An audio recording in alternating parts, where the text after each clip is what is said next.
এদিকে শাকিব খানের তুফান সিনেমার কিছু শুটিং দৃশ্য ভাইরাল হয়েছে সোশ্যাল মিডিয়ায়। সম্প্রতি মুক্তি পেয়েছে তুফান সিনেমার টিজার। তুফান সিনেমায় নায়িকা হিসাবে থাকছেন ওপার বাংলার অন্যতম নায়িকা মিমি চক্রবর্তী।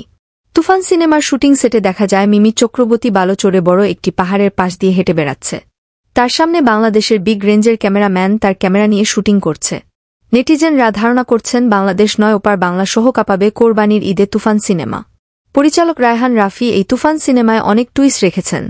সিনেমার টিজার দেখা শেষ হলেও এখন পর্যন্ত ফুল ট্রেইলার রিলিজ দেওয়া হয়নি। টিজারটির মধ্যে বিশেষ এক চরিত্রে দেখা গিয়েছে চঞ্চল চৌধুরীকে, কিন্তু এখন পর্যন্ত দেখা যায়নি মেন ভিলেন ক্যারেক্টারে কাকে রাখা হয়েছে। নেটিজেনরা ধারণা করছেন ইন্ডিয়ান সিনেমার বড় মাপের ভিলেন রাখতে পারে পরিচালক রায়হান রাফি। তো প্রিয় ভিউয়ার্স, কে এই তুফান সিনেমার অপেক্ষায় রয়েছেন তা আমাদের কমেন্ট করে জানাতে ভুলবেন না।